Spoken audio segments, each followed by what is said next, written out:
Hi hello friends, నేను మీ రమేష్. ఇప్పుడు నేనైతే మీకు ఒక కొత్త వీడియోతోని ఒక బ్యూటిఫుల్ సరస్సు గురించి నేను మీకు డీటెయిల్గా ఎక్స్ప్లెయిన్ చేస్తాను.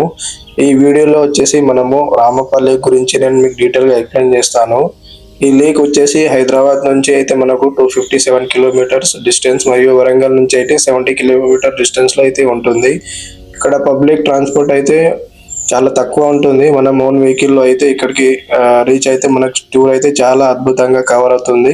సో నేను ఇప్పుడు బైక్ మీద ఇక్కడ డ్రైవ్ చేసి ఇక్కడికైతే రీచ్ అయ్యాను.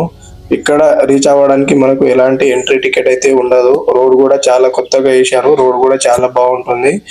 ఈ సరస్సు వచ్చేసి ఈ లేక్ వచ్చేసి కొండ మధ్యలో ఉంటుంది. చాలా అద్భుతంగా అనిపిస్తుంది. మార్నింగ్ అండ్ ఈవినింగ్ వ్యూ అయితే ఇక్కడ చాలా అద్భుతంగా ఉంటుంది. మనకు ఇక్కడ బోటింగ్ సర్వీస్ అయితే అవైలబుల్ ఉన్నాయి. సో ఇక్కడ హోటల్ అయితే ఉంది. మనకు హరిత హోటల్లో కూడా మనం ఇక్కడ స్టే చేయొచ్చు. సో ఈ లేక్ సరస్సు టైమింగ్ వచ్చేసి మార్నింగ్ 6 నుంచి ఈవినింగ్ 6 వరకు అయితే ఉంటుంది. మనకు హరిత హోటల్ అయితే ఆన్లైన్లో బుక్ చేసుకోవచ్చు. 1000 నుంచి అయితే ప్రైజెస్ స్టార్ట్ ఉంటుంది మనకు.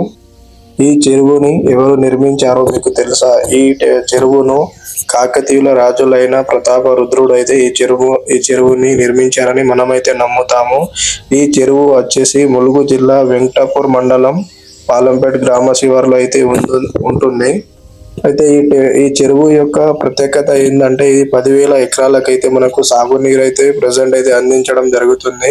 ఇక్కడ నుంచి గ్రీనరీ చూస్తే చాలా అద్భుతంగా అయితే ఉంటుంది. మనకు మొత్తం పచ్చటి పొలాలు కొండల మధ్య ఉంటే నాకైతే చాలా మైండ్ రిలీఫ్ అనిపించింది. ఇది చాలా పురాతనమైన కట్టడం, కానీ ఇప్పుడైతే ఈ స్టేజ్ లో అయితే ఉంటుంది. లోపలికి అయితే ఎంట్రీ అయితే ఏం లేదు. హరిత హోటల్స్ పక్కనే ఉంటుంది కాబట్టి చాలా అద్భుతంగా అయితే ఉంటుంది. సో ఇక్కడ నుంచి మనం బోటింగ్ సర్వీస్ కి అయితే వెళ్ళొచ్చు.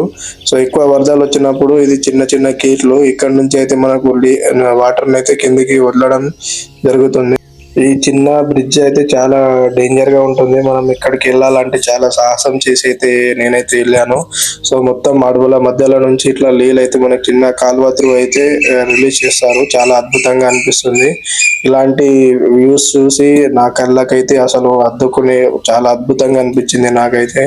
ఇక్కడ స్పీడ్ బోట్ మరియు నార్మల్ బోట్స్ అయితే మనకు ఉంటుంది. సో ఇక్కడ నుంచి మనకు ఇది ఇలా ఎంట్రీ స్టెప్స్ అయితే ఉంటాయి.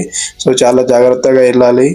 ఎందుకంటే మనకు ఈ చెరువు చాలా లోతు ఉంటుంది కాబట్టి చాలా జాగ్రత్తగా ఇక్కడ మనకు పోలీస్ వాళ్ళు అయితే మనకు ప్రొటెక్షన్ కూడా ఇవ్వడం జరుగుతుంది.